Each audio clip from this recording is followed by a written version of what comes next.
आज हमारे अध्ययन का विषय होगा भारत तथा दक्षिण पूर्व एशिया। दक्षिण पूर्व एशिया के अंतर्गत कंबोडिया, चंपा, बर्मा, श्याम या थाईलैंड, मलय प्रायद्वीप जिन्हें सामूहिक रूप से हिंद, चीन या इंडो चाइना कहा जाता है, तथा पूर्वी द्वीप समूह के सुमात्रा, जावा, बोर्नियो और बाली के द्वीप सम्मिलित हैं। प्राचीन भारतवासी संपूर्ण क्षेत्र को स्वर्ण भूमि तथा स्वर्ण द्वीप नाम से जानते थे, जो गर्म मसाले, स्वर्ण, बहुमूल्य धातुओं, खनिजों के लिए प्रसिद्ध था। धन की लालसा ने भारतीय व्यापारियों को इन प्रदेशों की ओर आकर्षित किया, जो समुद्री आपदाओं की उपेक्षा कर वहीं जा पहुंचे। उन्होंने न केवल अपने उपनिवेश बसाए, अपितु इन प्रदेशों में स्वतंत्र हिंदू राज्यों की स्थापना भी कर डाली।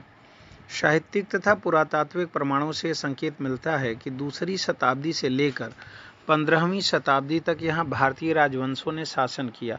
प्राचीन साहित्य में स्थान स्थान पर हमें स्वर्ण भूमि की यात्रा करने वाले व्यापारियों के साहस की कहानियाँ मिलती हैं। जातक ग्रंथों, बृहत कथा, मिलिंद पन्हो ने देश पेरिप्लस तथा टालमी के विवरणों आदि में ये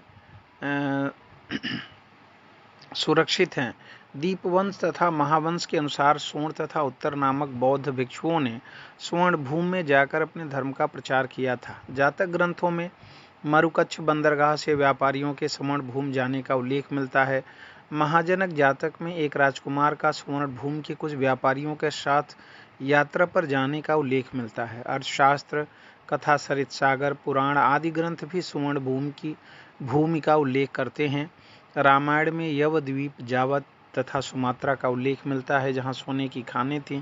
क्लासिकल विवरणों से भी सुदूर पूर्व के द्वीपों के साथ भारत के व्यापारिक संबंधों का पता चलता है। पेरिप्लस तथा टालमी ने छैरसे का उल्लेख किया है, जिससे तात्पर्य स्वर्ण द्वीप से ही है। अरबी लेखक बेरूनी भी स्वर्ण द्वीप का उल्लेख करता है, जहां भारतीय व्यापारी जाया करते थे। वेन सांग तथा इत्सिंग जैसे चीनी यात्रियों ने भी स्वर्ण द्वीप का उल्लेख किया है। इस प्रकार विभिन्न साहित्यिक साक्ष्यों से स्पष्ट हो जाता है कि भारत तथा सुदूर पूर्व के बीच संपर्क का मुख्य प्रेरक व्यापार ही था। जल तथा स्थल दोनों ही मार्गों का उपयोग व्यापारी करते थे। ताम्रलिप्ति तथा फ्लोर उस काल के प्रमुख बंदरगाह थे, जहां से जल मार्ग द्वारा व्यापारिक जहाज बंगाल की खाड़ी को पार करते हुए मलाया तथा पूर्वी द्वीपों तक जाते थे। स्थल मार्ग बंगाल, मणिपुर तथा असम होकर जाता था। स्वर्ण द्वीप के अतिरिक्त इन प्रदेशों में रूपयक द्वीप, ताम्र द्वीप, लंका द्वीप, शंख द्वीप, कर्पूर द्वीप, नारिकेल द्वीप आदि विभिन्न नाम भी हमें भिन्न भिन्न साहित्यिक ग्रंथों में प्राप्त होते हैं।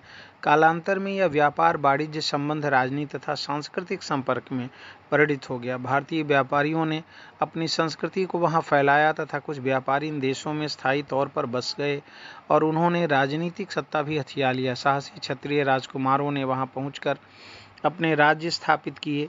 भिक्षुओं तथा प्रचारकों ने वहां अपने अपने मतों का प्रचार किया।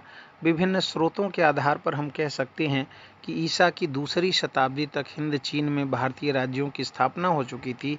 उपनिवेशीकरण तथा व्यापारिक संपर्क तो स्थिति के बहुत पहले ही